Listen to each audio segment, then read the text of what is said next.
ಓಂ ಸದ್ಗುರುನಾಥ ಶರಣಂ ಜಯ ಜಯ.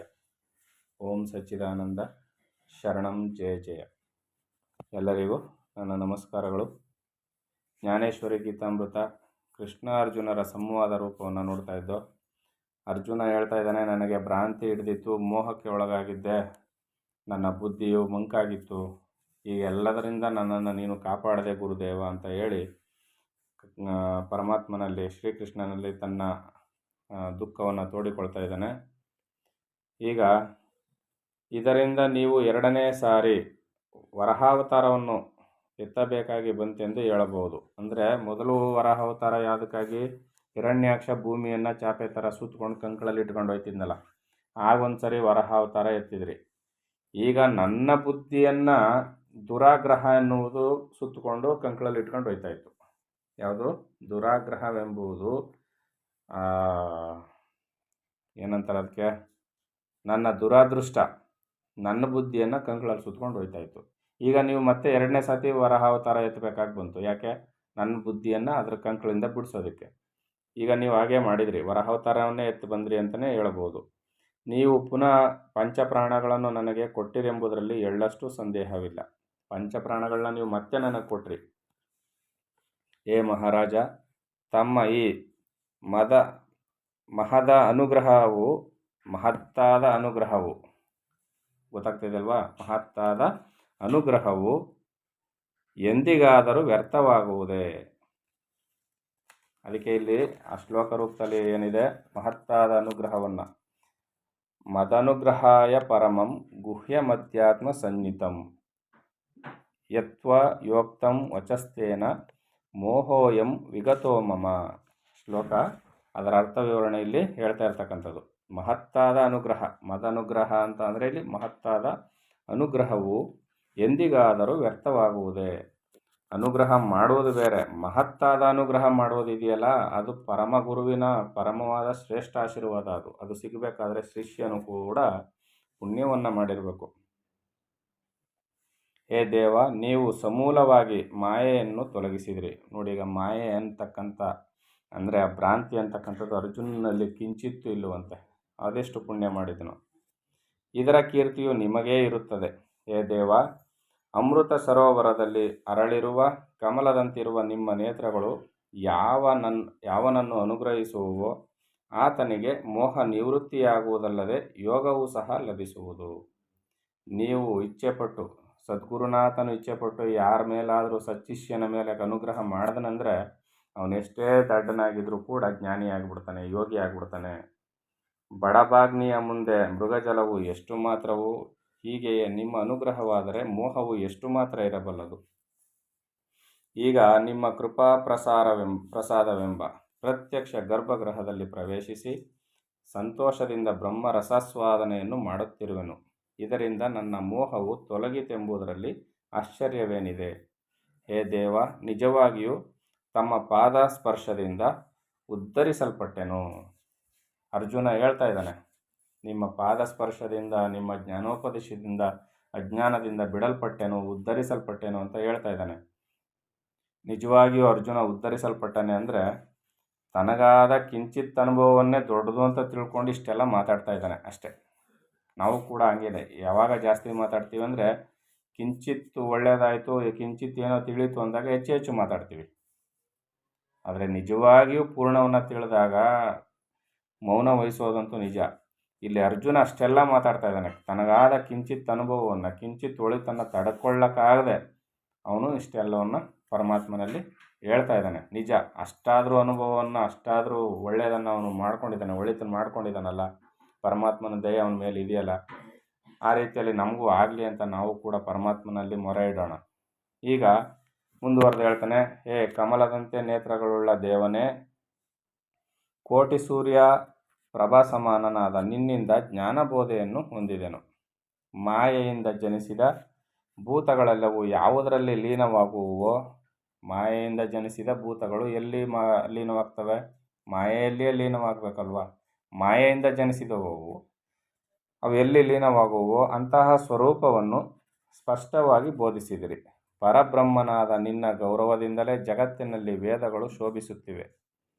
ನಿನ್ನ ಸ್ಥಾನವೇ ಮಾಯೆಯನ್ನು ದೂರೀಕರಿಸಿ ಆತ್ಮ ಸಾಕ್ಷಾತ್ಕಾರವಾಗುವಂತೆ ಮಾಡಿದೆ ಮತ್ತು ಧರ್ಮ ಸಿದ್ಧಾಂತಗಳೆಂಬ ಮುತ್ತು ರತ್ನಗಳನ್ನು ಪ್ರಸವಿಸುವುದು ಕೂಡ ಪರಮಾತ್ಮನಾದ ನಿನ್ನ ಲಾಭದ ಪರಿಣಾಮವೇ. ಸಾಧನಾ ಮಾರ್ಗಗಳಿಗೆಲ್ಲ ಧ್ಯೇಯವಾದ ಯಾವ ಪರಮಾತ್ಮನುಂಟೋ ಮತ್ತು ಕೇವಲ ಆತ್ಮಾನುಭವದಿಂದಲೇ ಯಾವುದರ ಮಧುರ ಜ್ಞಾನವಾಗುವುದೋ ಅಂತಹ ಅನಂತ ಪರಮಾತ್ಮನ ಅಪಾರ ಮಹಿಮೆಯನ್ನು ನನಗೆ ಸ್ಪಷ್ಟವಾಗಿ ಹೇಳಿರುವಿರಿ. ಅರ್ಜುನನಿಗೆ ಇವೆಲ್ಲ ಗೊತ್ತಾಗಿದೆ ಅಂತ ಎಲ್ಲ ಹೇಳ್ತಾ ಇದ್ದಾನೆ. ಆಕಾಶದಲ್ಲಿರುವ ಮೇಘಗಳು ಮರೆಯಾಗುತ್ತಲೇ ಸೂರ್ಯಬಿಂಬದ ದರ್ಶನವಾಗುವಂತೆ. ಏನು? ಆಕಾಶದಲ್ಲಿ ಮೋಡವು ಮರೆಯಾದ ಮೇಲೆ ಸೂರ್ಯಬಿಂಬ ದರ್ಶನವಾಗುವಂತೆ. ಅಂದರೆ ಮೋಡ ಹೋದ್ಮೇಲೆ ಸೂರ್ಯಬಿಂಬ ದರ್ಶನ ಆಗುತ್ತೆ. ಇಲ್ಲಾಂದರೆ ಏನಾಗುತ್ತೆ? ಮೋಡ ಮುಚ್ಕೊಂಡಿರ್ತದೆ, ಸೂರ್ಯ ಕಾಣಿಸೋದಿಲ್ಲ. ಈ ರೀತಿಯಲ್ಲಿ ಅಥವಾ ನೀರಿನ ಮೇಲಿರುವ ಪಾಚಿಯನ್ನು ತೆಗೆದ ನಂತರವೇ ಕೆಳಗಿರುವ ನೀರು ಕಾಣಿಸುವಂತೆ, ಅಥವಾ ಚಂದನ ವೃಕ್ಷವನ್ನು ಸುತ್ತಿಕೊಂಡಿರುವ ಸರ್ಪವನ್ನು ಓಡಿಸಿದ ಮೇಲೆ ವೃಕ್ಷವನ್ನು ಸುಲಭವಾಗಿ ಹತ್ತಲಾಗುವಂತೆ, ಅಥವಾ ಪಿಶಾಚಿಗಳು ಓಡಿ ಹೋದ ಮೇಲೆ ಜಮೀನಿನಲ್ಲಿ ಹೂಳಿಟ್ಟಿದ್ದ ಧನವು ಲಭಿಸುವಂತೆ ನನ್ನನ್ನು ಆವರಿಸಿದ್ದ ಮಾಯೆಯನ್ನು ನೀವು ತೊಲಗಿಸಿದ್ದರಿಂದ ನನ್ನ ಮತಿಯು ತತ್ವನಿಷ್ಠೆಯುಳ್ಳದ್ದಾಯಿತು. ಅರ್ಥ ಆಗ್ತಿದೆಯಲ್ವ? ಇಷ್ಟೆಲ್ಲ ಉದಾಹರಣೆಗಳನ್ನ ಕೊಟ್ಟರು. ನೀರಿನಲ್ಲಿ ಪಾಚಿ ತೆಗೆದ ಮೇಲೆ ಶುದ್ಧ ನೀರು ಸಿಕ್ಕೋದು, ಈ ರೀತಿಯಲ್ಲಿ ಮೋಡ ಮುಚ್ಕೊಂಡಿದ್ದಾಗ ಸೂರ್ಯ ಕಾಣೋದಿಲ್ಲ, ಮೋಡ ಎಲ್ಲ ಹೊರಟೋದ್ಮೇಲೆ ಸೂರ್ಯ ಕಾಣ್ತಾನೆ. ಈ ರೀತಿಯಲ್ಲಿ ನನಗೆ ಅಜ್ಞಾನ ಆವರಿಸ್ಕೊಂಡಿತ್ತು, ತತ್ವಜ್ಞಾನ ತಿಳಿತಾ ಇರಲಿಲ್ಲ. ಈಗ ನನಗೆ ತತ್ವಜ್ಞಾನ ತಿಳಿಯುವಂತಾಯಿತು, ತತ್ವನಿಷ್ಠೆಯುಳ್ಳದ್ದಾಯಿತು. ಹೇ ದೇವ, ಈ ವಿಷಯದಲ್ಲಿ ನನಗೆ ಸಂಪೂರ್ಣ ವಿಶ್ವಾಸವಿದ್ದರೂ ಈಗ ನನ್ನ ಮನಸ್ಸಿನಲ್ಲಿ ಉತ್ಪನ್ನವಾಗಿರುವುದನ್ನು ಸಂಕೋಚವಿಲ್ಲದೆ ನಿಮ್ಮಲ್ಲಿ ಹೇಳಿಕೊಳ್ಳುವೆನು. ಇಷ್ಟೆಲ್ಲ ಜ್ಞಾನೋಪದೇಶವನ್ನು ಆಗಿದೆ ನನಗೆ ಅಂತ ಅರ್ಜುನ ಹೇಳ್ದ. ಆದರೂ ಕೂಡ ನನ್ನ ಮನಸ್ಸಿನಲ್ಲಿ ಒಂದು ಸಂಶಯ ಇದೆ. ಸಂಕೋಚವಿಲ್ಲದೆ ನಿಮ್ಮಲ್ಲಿ ಅದನ್ನು ಅರಿಕೆ ಮಾಡ್ಕೊಳ್ತೀನಿ. ನೋಡಿ, ಎಲ್ಲವನ್ನೂ ತಿಳಿದಾದ ಮೇಲೆ ಇನ್ನೂ ಕೊಂಚ ಇದೆ ಅಂದರೆ ಅರ್ಥ ಏನಾದರೂ ಅರ್ಥ ಅಂದರೆ ನಾನು ಇನ್ನೂ ತಿಳಿಬೇಕಾದ್ದಿದೆ ಅನ್ನೋದು ಅರ್ಜುನನ ಮನಸ್ಸಿನಲ್ಲಿ. ಅಂದರೆ ಅವನು ಪೂರ್ಣತ್ವ ಇನ್ನೂ ಬಂದಿಲ್ಲ ಅಂತ ಅರ್ಥ. ನಿಮ್ಮ ಹೊರತು ನನಗೆ ಮತ್ತಾವ ಆಧಾರವಿದೆ? ನಿಮ್ಮನ್ನು ಬಿಟ್ಟರೆ ನನಗೆ ಇನ್ಯಾವ ಆಧಾರವೂ ಇಲ್ಲ ಗುರುವೇ. ನಿಮ್ಮ ಹತ್ರನೇ ಅರಿಕೆ ಮಾಡ್ಕೊಳ್ತೀನಿ. ನನಗೆ ಒಂದು ಸಂಶಯವಿದೆ. ಯಾರಲ್ಲಿ ಹೇಳಿಕೊಳ್ಳಲಿ? ಜಲಚರಗಳು ತಮ್ಮ ನಾನಾ ಕರ್ಮಗಳಿಂದ ನೀರಿಗೆ ತೊಂದರೆಯಾಗುವುದೆಂದು ಜಲಾಶಯವನ್ನೇ ತೊರೆಯಲೆತ್ನಿಸಿದರೆ ಅವುಗಳು ಜೀವಸಹಿತ ಉಳಿಯಬಲ್ಲವೆ. ಈಗ ಜಲಚರಗಳು ನೀರಿನಲ್ಲಿದ್ದಾವೆ, ಅವುಗಳ ಜೀವನ ಎಲ್ಲ, ಅವುಗಳ ಕಾರ್ಯಚಟುವಟಿಕೆ ಎಲ್ಲ ನೀರಿನಲ್ಲೇ. ಇದರಿಂದ ನೀರಿಗೆ ತೊಂದರೆ ಆಗುತ್ತೆ ಅಂತ ಅವೇನಾದ್ರು ಆಲೋಚನೆ ಮಾಡಿದ್ದೆ ಆದರೆ ಅವು ಜೀವನವನ್ನೇ ಹಾಳು ಮಾಡ್ಕೊಳ್ತವೆ. ನೀರನ್ನು ಬಿಟ್ಟು ಅವಕ್ಕೆ ಜೀವನವೇ ಇಲ್ಲ, ನೀರನ್ನು ಬಿಟ್ಟು ಹೊರಗೆ ಬರುವಂತೆ ಇಲ್ಲ. ಹಾಗೆಯೇ ಅಥವಾ ಮಗುವು ಮೂರ್ಖತನದಿಂದ ಸ್ತನ್ಯಪಾನ ಮಾಡದಿದ್ದರೆ ಬದುಕೀತೆ. ನಾನು ಹಾಲು ಕುಡಿಯೋದಿಲ್ಲ, ನಮ್ಮ ತಾಯಿ ಸ್ತನ್ಯಪಾನವನ್ನು ನಾನು ಮಾಡೋದಿಲ್ಲ ಅಂತ ಮಗು ಮೂರ್ಖತನದಿಂದ ಹಠ ಮಾಡಿದರೆ ಮಗು ಜೀವನ ಇದೆಯೇ? ಈಗ ಎಷ್ಟೋ ಚಿಕ್ಕ ಮಕ್ಕಳನ್ನ ನೋಡಿದ್ದೀವಿ. ತಾಯಿ ತಂದೆಯರು ಮಕ್ಕಳಿಗೆ ಊಟ ಮಾಡಿಸೋದಕ್ಕೆ ಪ್ರಯತ್ನ ಪಟ್ಟರೆ ಹಠ ಮಾಡಿ ಈ ಕಡೆ ಮುಸುಡಿ ತಿರುಗಿಸ್ತವೆ.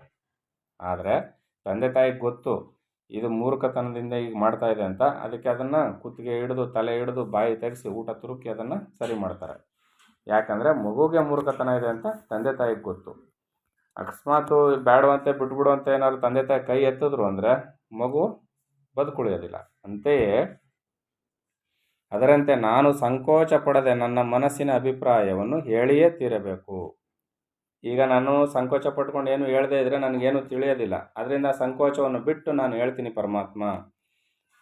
ಅನಂತರ ಶ್ರೀಕೃಷ್ಣನು ಮಧ್ಯದಲ್ಲಿ ಹೀಗೆಂದನು, ವ್ಯರ್ಥವಾದ ಮಾತುಗಳೇಕೆ? ನಿನಗೆ ಬೇಕಾದದ್ದನ್ನು ಕೇಳು. ಅರ್ಜುನ ಈ ಪರಿಯಾಗಿ ಹೇಳ್ತಾ ಇದ್ದಾಗ ಕೃಷ್ಣ ನೋಡ್ದ, ಯಾಕೆ ವ್ಯರ್ಥವಾಗಿ ಇಷ್ಟೊಂದು ಮಾತಾಡ್ತಾ ಇದೆಯಾ ಅರ್ಜುನ? ನಿನ್ಗೇನು ಬೇಕು ನೇರವಾಗಿ ಕೇಳು ಅಂತ ಪರಮಾತ್ಮ ಹೇಳ್ದ. ಅದಕ್ಕೆ ಅರ್ಜುನ ಹೇಳ್ತಾನೆ, ಹೇ ದೇವ, ನಿಮ್ಮ ಉಪದೇಶದಿಂದ ನನಗೆ ಸಮಾಧಾನ ಆಯಿತು. ಯಾವ ಆದಿಸಂಕಲ್ಪದಿಂದ ಈ ಜಗತ್ತು ನಿರ್ಮಿತವಾಗಿದೆಯೋ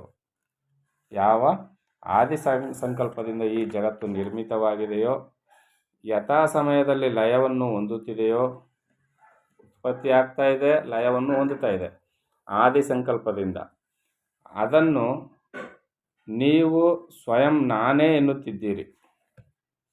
ಲಯವಾಗುವುದು, ಉತ್ಪತ್ತಿಯಾಗುವುದು, ಇದನ್ನು ಸ್ವಯಂ ಪರಮಾತ್ಮನಾದ ನೀನು ಏನು ಹೇಳ್ತಾ ಇದೆಯಪ್ಪ ಅಂದರೆ ಅದು ನಾನೇ, ನನ್ನನ್ನು ಹೊರತುಪಡಿಸಿ ಏನೂ ಇಲ್ಲ ಅಂತ ಹೇಳ್ತಾ ಇದೆಯಾ ಪರಮಾತ್ಮ. ದೇವತೆಗಳ ಸಂಕಟವನ್ನು ಧರಿಸಿದಿರಿ.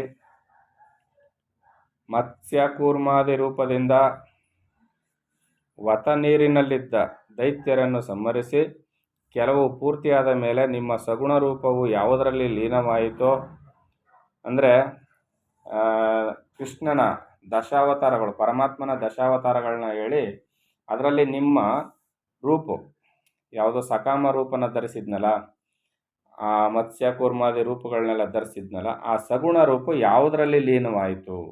ಆ ರೂಪಗಳೆಲ್ಲ ಎಲ್ಲಿ ಹೋಯಿತು? ವಿಷ್ಣು ರೂಪ ಆಗ್ಬೋದು, ಮತ್ಸ್ಯ ಕೂರ್ಮ, ಈ ಅವತಾರಗಳು, ರಾಮ ಅವತಾರಗಳು ಇವೆಲ್ಲ ಬಂದಿದ್ವಲ್ಲ, ಆ ರೂಪಗಳೆಲ್ಲ ಎಲ್ಲಿ ಲೀನವಾಯಿತು?